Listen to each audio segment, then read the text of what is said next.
So what she says is that AI is taking over other research fields, taking their knowledge in, but not really contributing back. Hello, this is Felienne. And this is Hanna. And this is another episode of Computer Science, of course. Computer science.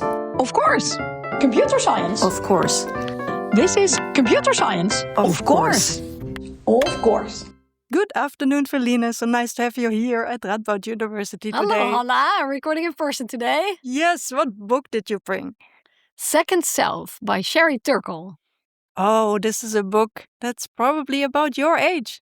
Yes, it is exactly my age. Really? It is from 84, which I am also. Nice. And do you remember the times she's describing in the book? Yeah, so to a certain extent, she's describing things before I could remember, because she is describing in the 80s also stuff that she did in the 70s. So she's just describing partly also the early computer life, right?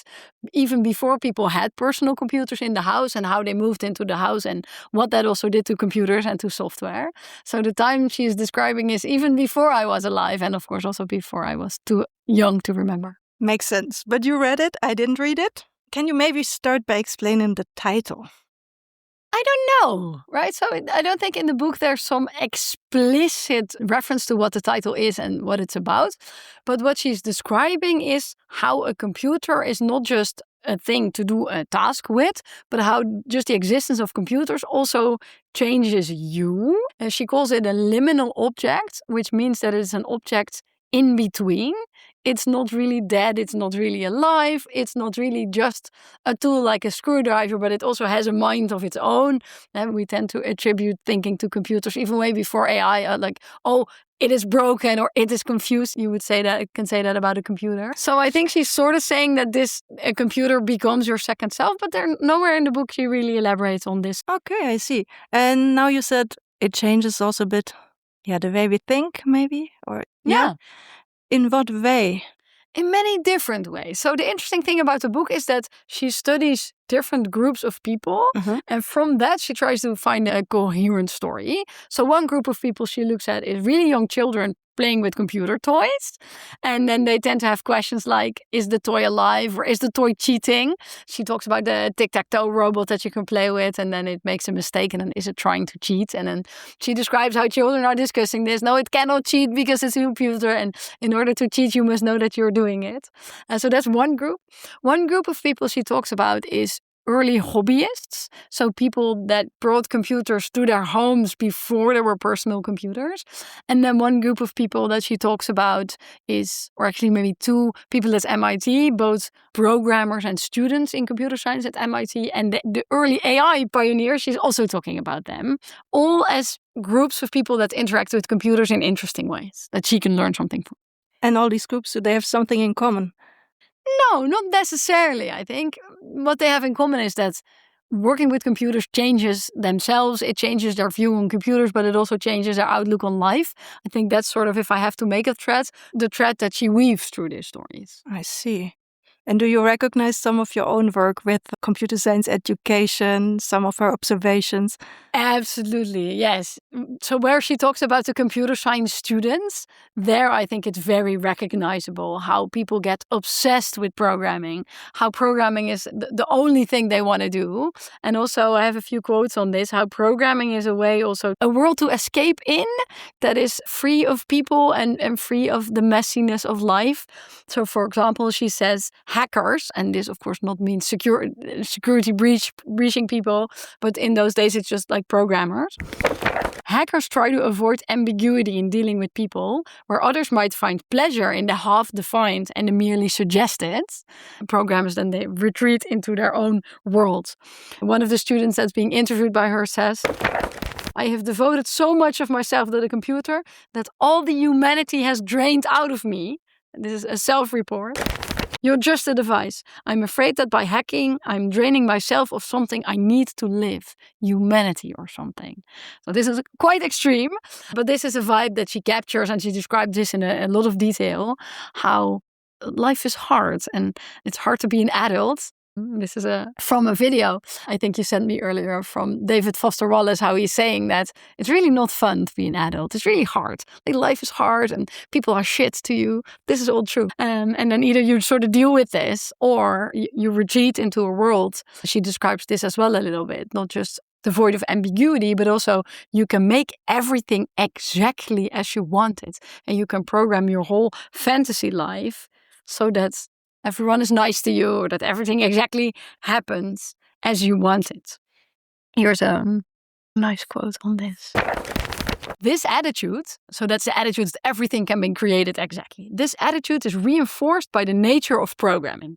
For many programmers, much of the excitement of the computer comes from freeing the mind from the constraints of matter. So anything is possible. What is most valued and most beautiful is what is most freely constructed. So you have the freedom to make whatever you want in the digital world, which of course is not true for the actual world. And does she see this in a normative way? Is this a critique, or is this a good thing that you can have this escape? Or is there a judgment on that? Or is this just an observation? Not so much. Maybe I read judgment into it because I have some of that myself. And definitely in some places she has a bit more judgment. We will get to how she compares AI to imperialism and colonialism, maybe. That clearly is not such a neutral of a comparison. But I think here she's mainly describing something that she sees. And I think it is very interesting, especially because it's so long ago. These are all the things that I also have seen happening, that we talked on some of the previous episodes about also a little bit. Yeah. And maybe you can tell a little bit more about Sherry Turkle. Who was she? Where was she when she did this? Yes. Also at MIT. So I read her autobiography over the summer, which is also very, very nice. It's called The Empathy Diaries. So she has a background in psychoanalysis. So she's a psychologist. And then, as far as this is understandable to me, a simple computer scientist, a psychoanalyst from the tradition of Freud. Really this traditional psychology where you lie down on the couch and it's about your unconscious and what are your dreams and desires and what is your mind basically trying to tell you. And then from there, somehow she ends up being a professor at MIT, studying the computer world from this perspective. She was briefly married to Seymour Papert, who's also mentioned in the book a few times, one of the AI pioneers, and also very famous in programming education. Through him also she hung out with Marvin Minsky all the time, who's a colleague of hers, and Weizenbaum. It's really funny because had we planned this series, this would have been a really nice book because she refers back to Dreyfus, she refers back to John Searle, she refers back to Weizenbaum, and so all of the other things. She has a long critique of the Turing test and how the whole of AI then believes the Turing test is something like a goal. So it's like, wow, there's this whole line. So she's definitely hanging out with people at MIT, studying them, working with them as well. And it's interesting how she also, for example, sometimes says, oh yeah, everyone knows about Weizenbaum and Eliza. And oh, Dreyfus is very famous. Or it's like, yeah, there's people sort of fell out of the computer science discourse at large. Yeah, I almost have to change my view of MIT a little. It becomes a bit more diverse than I used to think of it. If I hear all these people were there and active.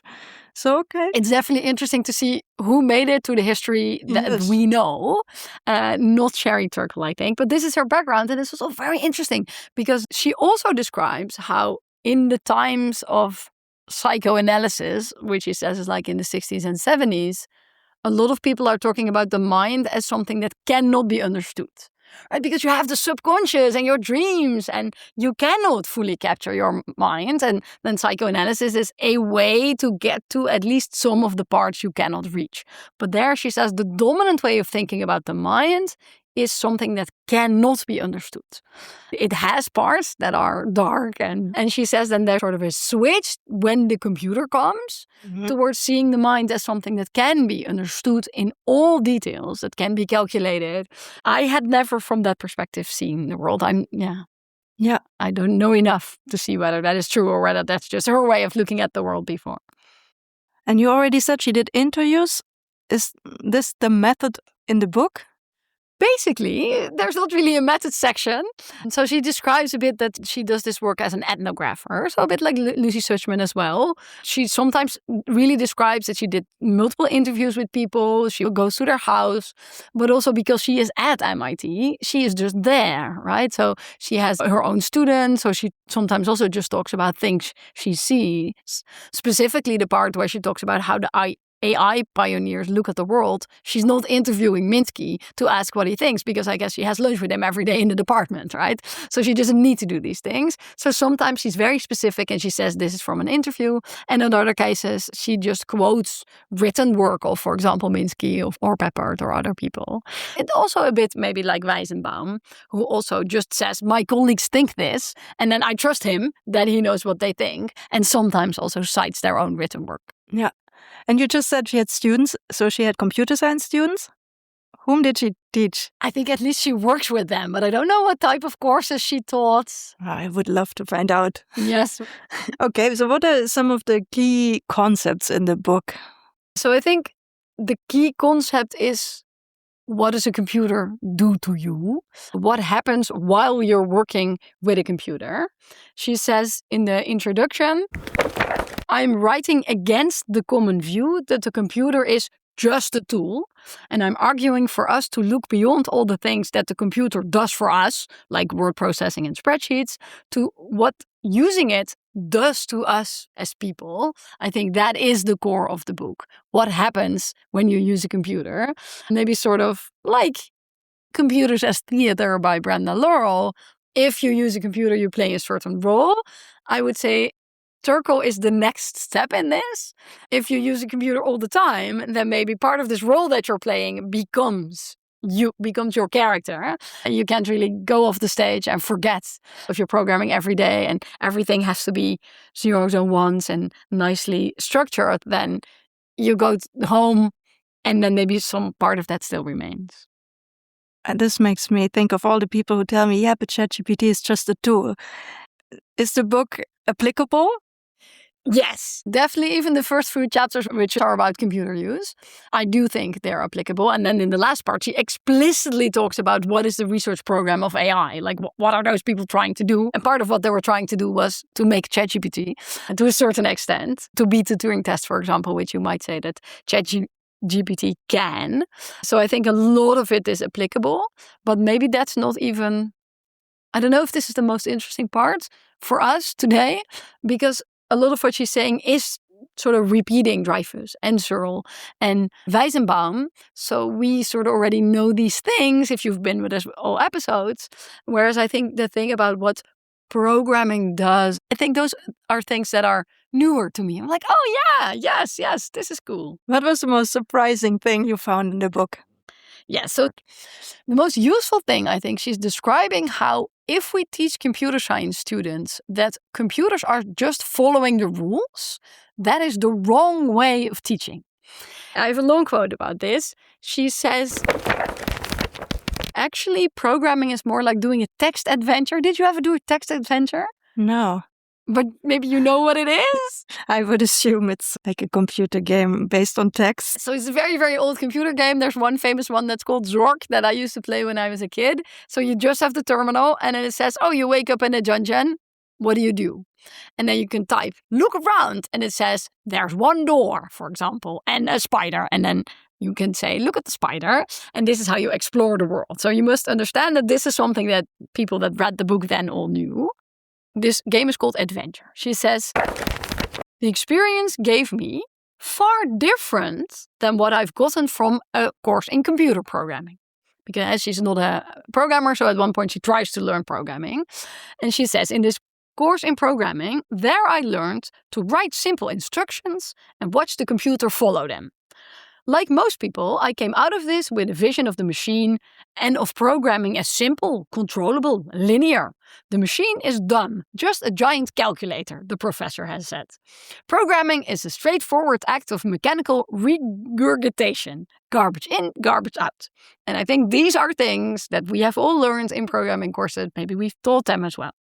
Then she says, adventure this is this game, has nothing in common with writing a program in an introductory course. However, Adventure better captures the hacker's experience of living with his code. It is the introductory programming course that fails to give its students a sense of what programming is. When systems get complex, they become the worlds that you can live in. And I think this is so recognizable. If you build a program that's a little bit bigger than just a simple program, you run it and you run into a bug, it is like you're in such a dungeon crawler because you read the code like you're traversing a few rooms and then you see a bug and you're like, oh, wait a minute, 5 rooms back, I saw a green key. This is a green door. Probably I should go back and fetch the green key for the green door. This is also the experience of debugging where you're like, hey, oh, this is an integer. I thought it was a string. Now I have to go back to wherever this variable is defined or something. And I know before we talked also about what are the mental models that people have if they're building programming tools.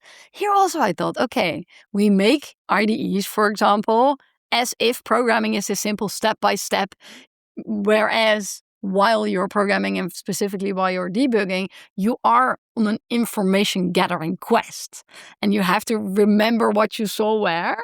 I really liked this comparison. And I also like how strong she is in her opposition, that she just says, hey, this introductory programming course is wrong in a very sharp way, I think, which also made me think, like one of the things I definitely wanted to share on this podcast is how reading this book taught me how broken I am.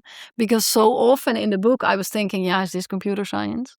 Is she really a computer scientist? Does she really have something to contribute to this field? Right? Even though I know it's a weird thing to think, compared to, for example, Weizenbaum, who at least was a programmer because he made ELIZA, I just was sensing in myself I was so much more willing to accept his perspective out of the box than I was to accept hers. At one point she was like, I will learn to program. I was like, why didn't you do this earlier? But then here I have to eat my own words immediately because she comes from outside of the field. She has this super deep insight, much deeper than I could have come up with myself while programming for over 30 years. So I think this speaks to how much you can offer if you're a little bit on the outside, because it's a very good insight. And again, if we think of programming this way, we might have really different ideas. Yeah. And so she comes as an outsider, but of course she brings her psychoanalysis knowledge. How does this come out in the book? Yeah, so I think mainly that comes out in the AI part where she's talking about how much can you know of a mind. And then you see that her perspective is different from the perspective of people that think a mind can be built and can be understood. But I think also in many cases, it just comes out she's really smart. It doesn't really matter what her background is, right? Because she lives in this MIT world for decades. So surely she can say something interesting about it. And some of it might lean on the stuff she already knows. And some of the stuff just might lean on this data collection and interviewing and observing in a very clear way. Let me think. What direction do we want to go? So one other very interesting point that she makes, and this is specifically about the early computer users, is that different people, different generations of computer users had different goals. So she says that the early computer users were people that really wanted to understand the bare metal.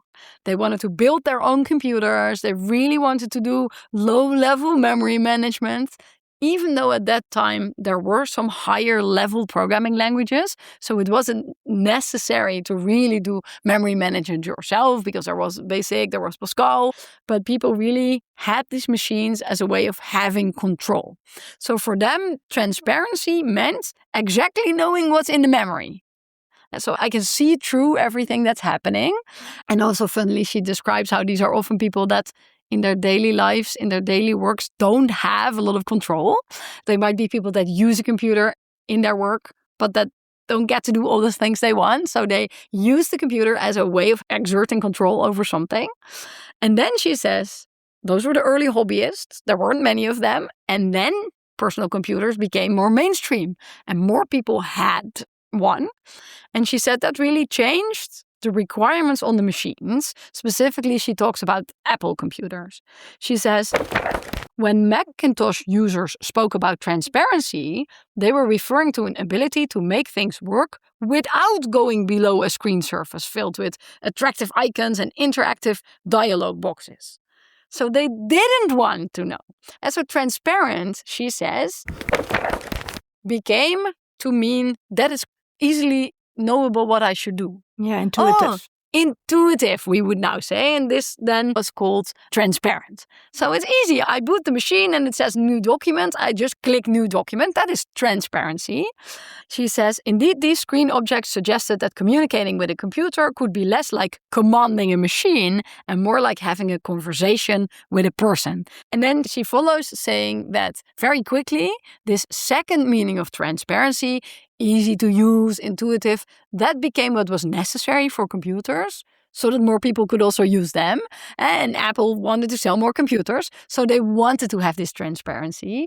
And what I thought was very interesting is that I have this one talk where I talk about how programmers like difficult programming languages. And as examples, I have C++, and I find it interesting that those two things are seen as valuable hard languages because they're very different from each other, right? As languages, they could not maybe be more opposed to each other. They're absolutely not in the same category apart from being difficult.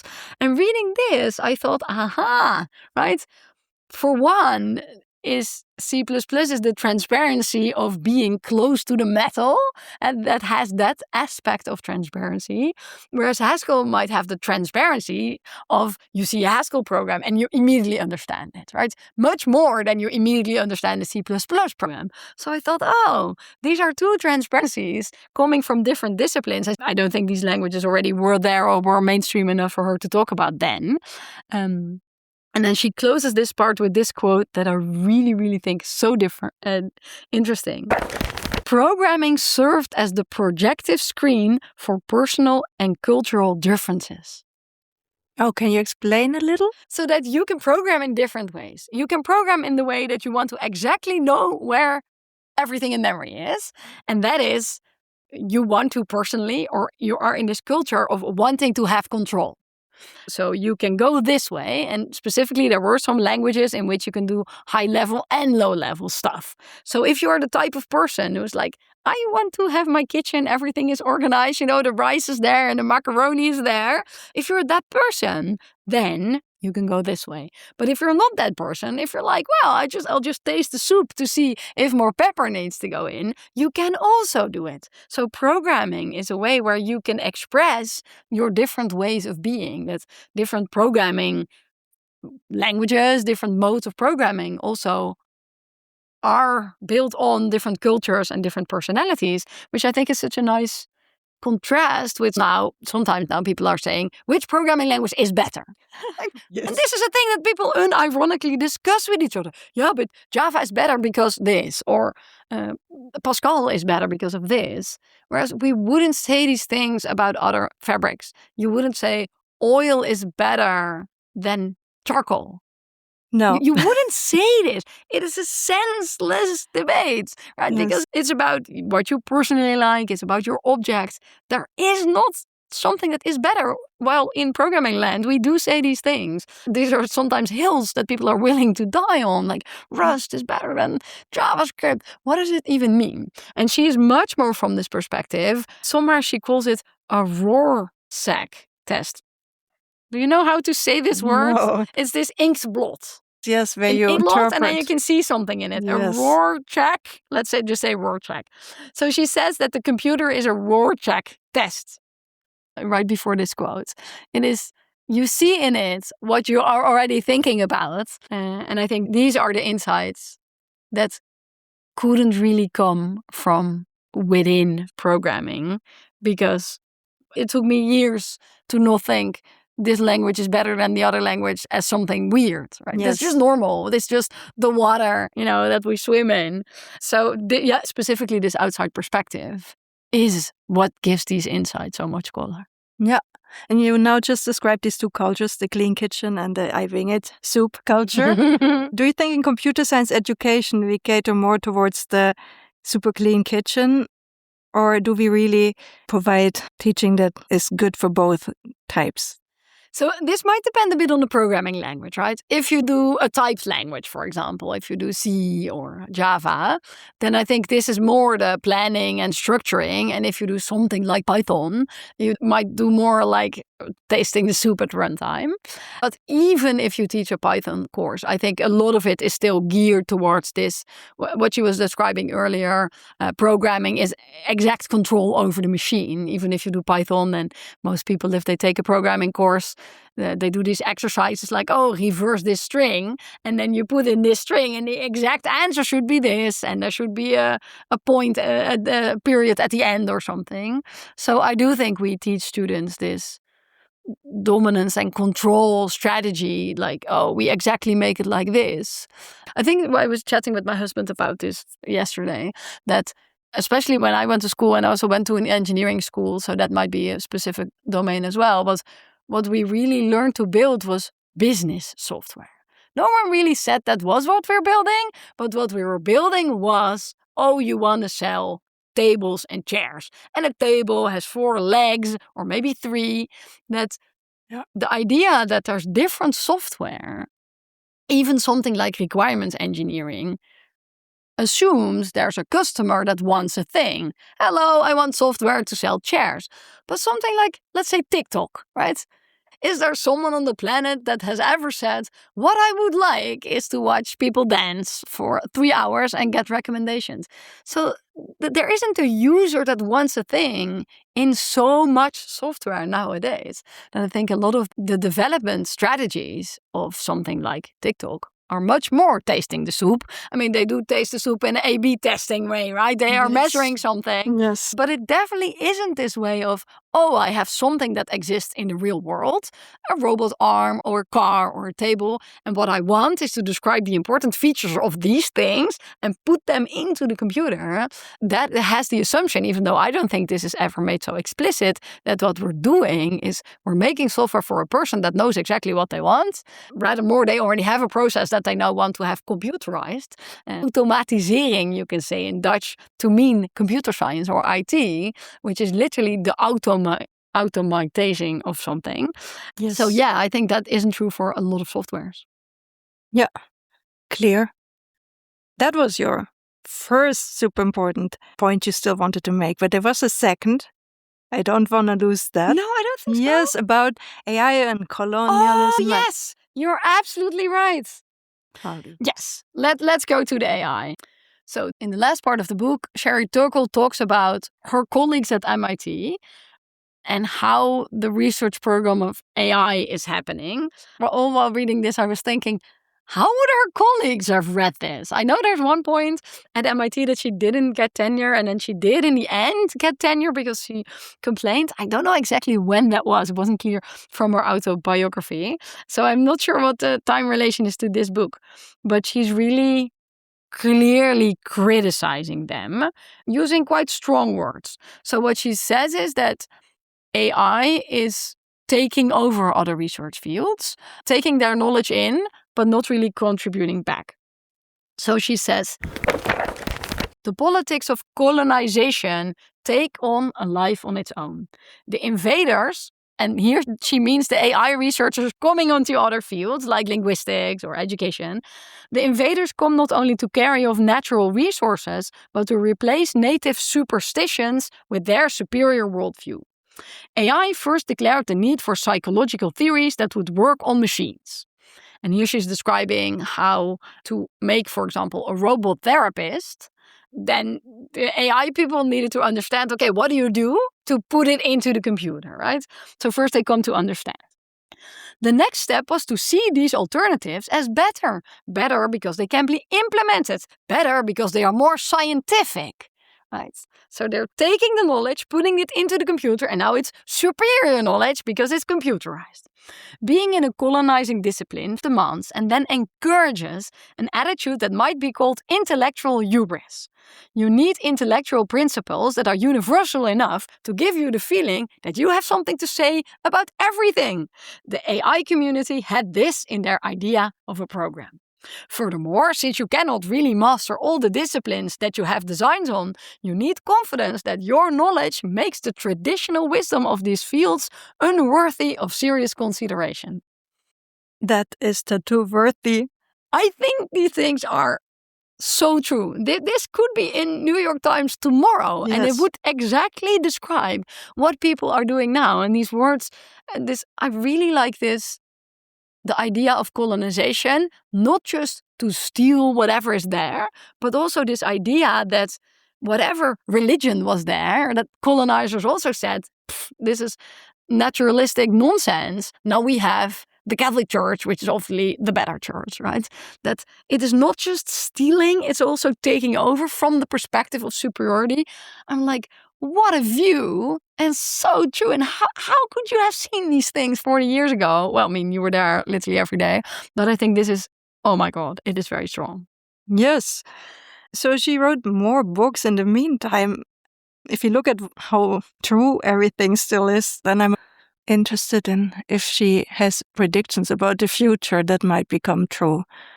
I mean, she was describing the present and then with the present also the future. Have you looked at? Yeah, well, it's called The Empathy Diaries, and it's her autobiography. And there's another book in between which I read. It's called Reclaiming Conversation.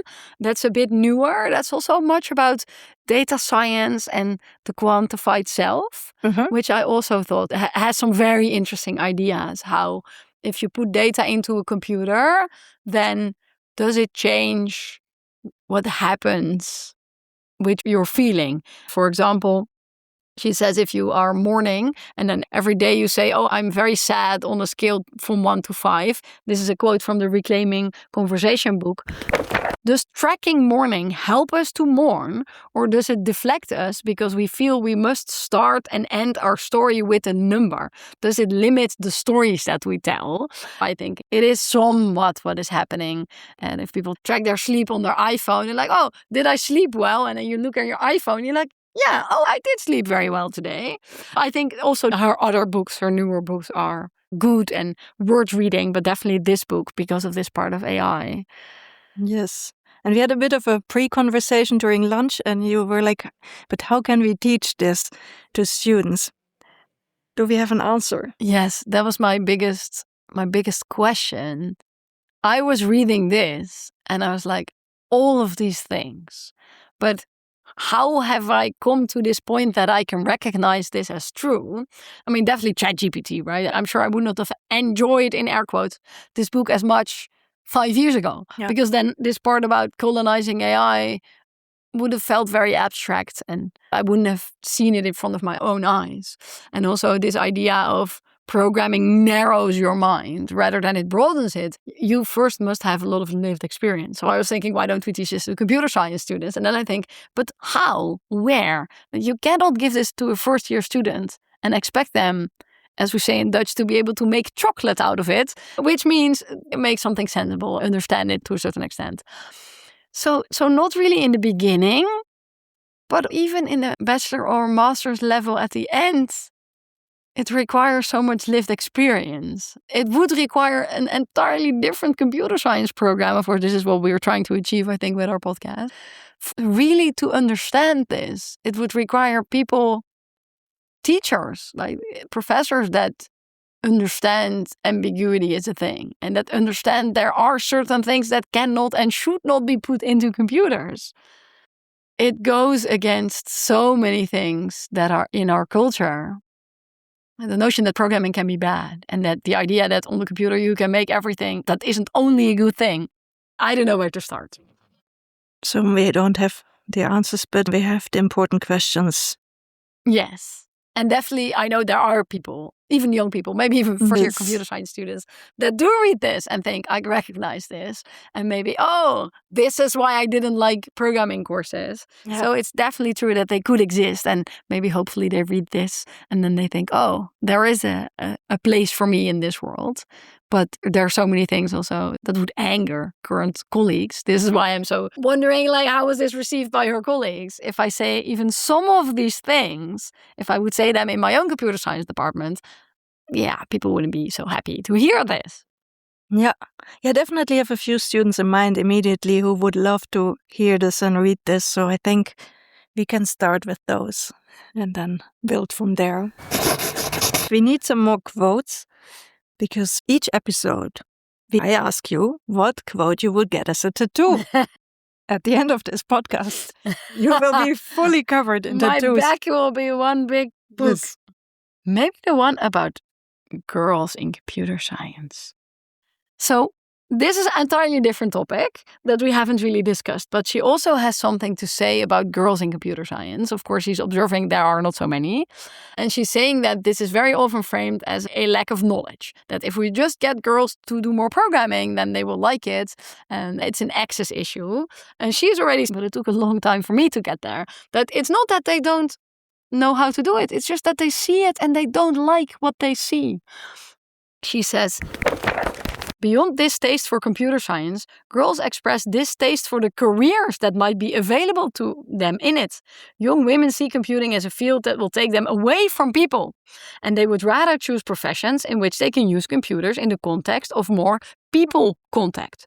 From these observations, it follows that if we wish to draw more women into computer science, we need a more inclusive computer culture that embraces multiple interests. 1984, people! Like, yes, right? And clearly no one listened to this. Yes. But I think that is also, it is predicting the future.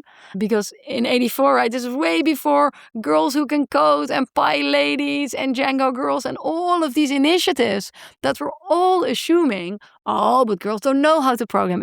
I have said these things for decades. If we just show it to girls and they will like it, and then maybe their distaste was just a healthy, good, their antennas were wired in the right way. That, of course, it's not true, right? It's not true that being in computers will take you to a field that's away from people, because all software that you make is used by people. But still, I wish there would have been more women at Twitter and Facebook and Apple, because they were all creating products 100% for people. But yeah, not in a good way. So I thought, wow, had I read this earlier and listened to it, I could have spent 2 decades in a way more effective way, had my goal been to get more women into computer science. And then it's time for the homework. Yeah, so I think the best homework in 2026 is to read only this last chapter about the research program of AI. It has a really nice summary of the Turing test and of the Chinese room experiment and of what Weizenbaum is saying and of what Dreyfus is saying. So it's really an overview that you could give to a first-year student, and they don't have to listen to 4 of our 7 episodes, because it sort of has this overview. So I think that part is very readable for many people, and she strings it along nicely. It might be somewhat heavy because of the comparison to colonization, where people would be like, yeah, but AI is also helping people in medicine or something. So yeah, it's maybe not for the faint of heart, but I guess they're not listening anymore anyway. I really think that chapter is worthwhile. And you can just annotate every other sentence with a headline from the last year. That would be a fun exercise. Like, hey, here a person is saying this, here Minsky is saying, and then you could just next to it say, oh, hey, Altman is saying the same. There's this other Dutch professor now at MIT called Michiel Bakker. Like, hey, Michiel Bakker, 40 years later, saying the exact same thing as Minsky was saying then, according to Turkle. So I think it's not so very long, very doable, and so useful. I think last question. Now I hear you super excited and mostly in agreement or totally in agreement. Were you at any point in the book thinking, I disagree? No, I don't think there's anything in the book, not even something that didn't really age well. I think we were just talking about something that didn't age well before, but it was something like so tiny. Yeah. Yeah, there's one point where she explains how to log into a computer. And she says, oh, I have to put in my username and my password at MIT. Where we're like, yeah, of course, everyone would know this. Although it's slightly different because it's a shared system. So everyone can log into the same machine with a username and password. But that's sort of very weird because everything feels so timely. And then she's literally explaining what a password is. So yeah, that would be maybe necessary in 84. But that's so tiny. Like the big view that she has on the field of AI and computer science as extracting knowledge from other fields, dominating their view back on them. The idea that programming a lot gives you the idea that everything can be controlled and manipulated and that you can organize everything exactly how you want it. Those things. It's like I spent the last 10 years of my life figuring them out. So it's both happy and sad that apparently someone already 40 years ago wrote them down exactly. But I guess everyone must figure out how the universe works at their own pace. Perfect ending. Thanks so much. Hey Felienne, I have recorded, deleted and re-recorded the start of this homework at least 20 times.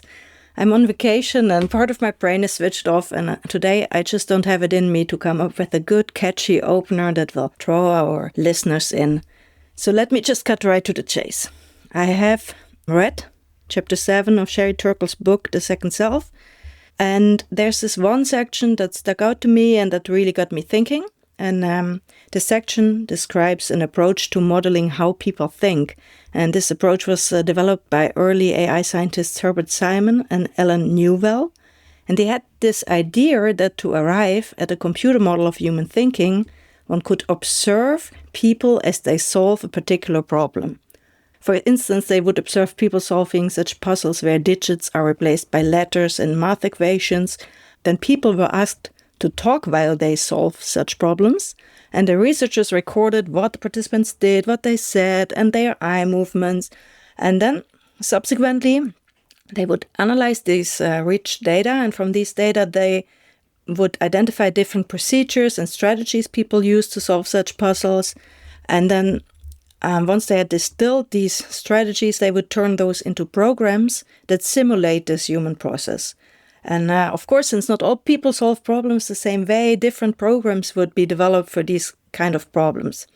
And then what's interesting here is that Herbert Simon and Alan Newell held this idea that all of these different individual programs would still have the same general form, and I'm quoting them here, and that this general form somehow characterizes how people think.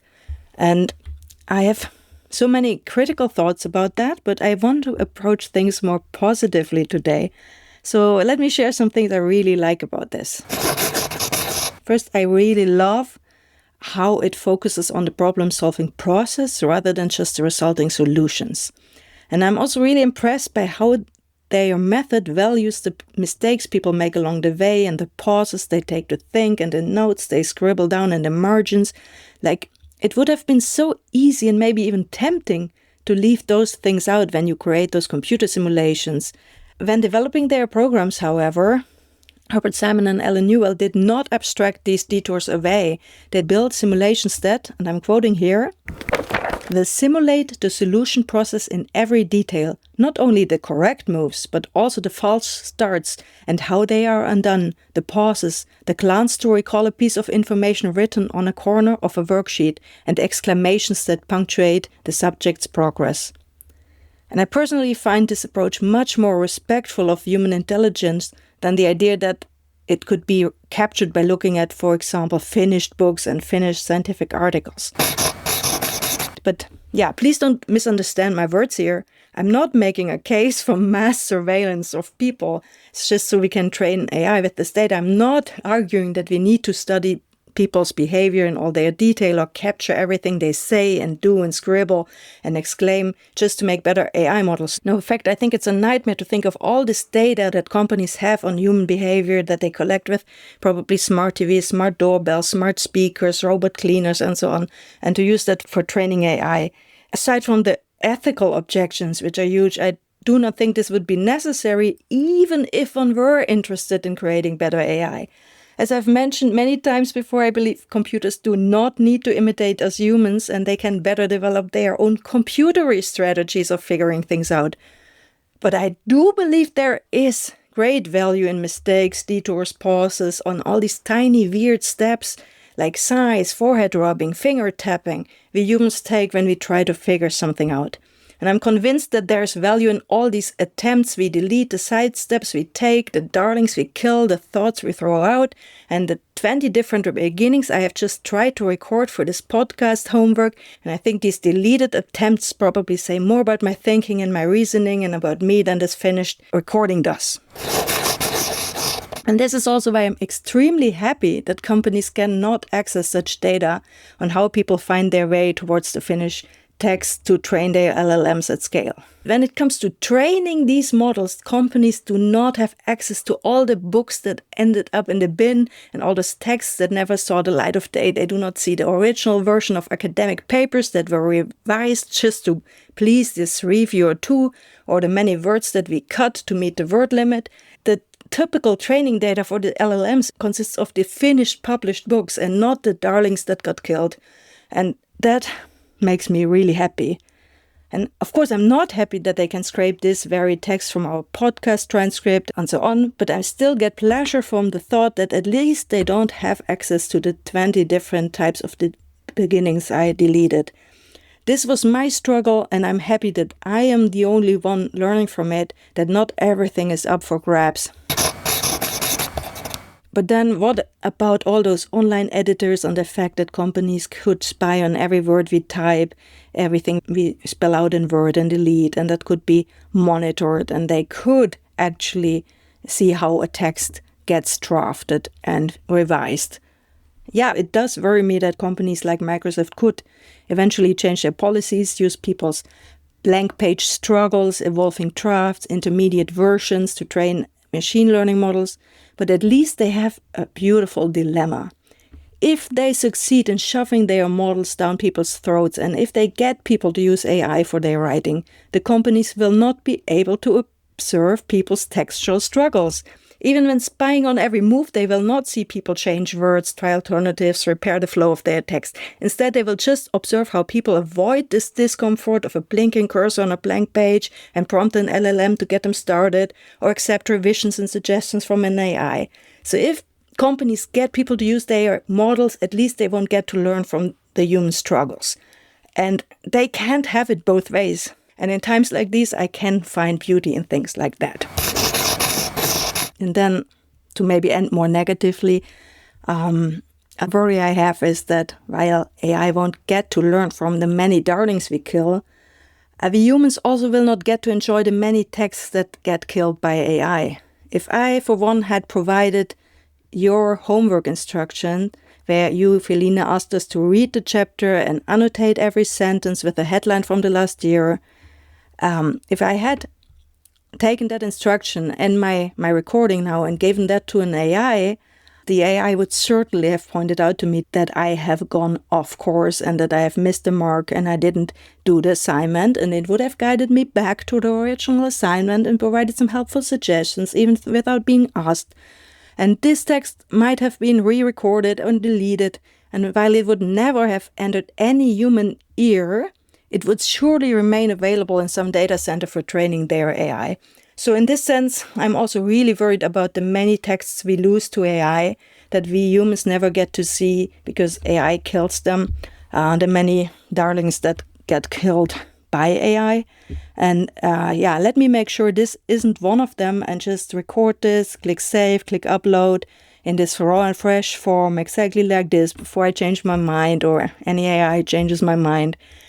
So much for today. Greetings from Germany. Talk to you when I'm back. Cheers!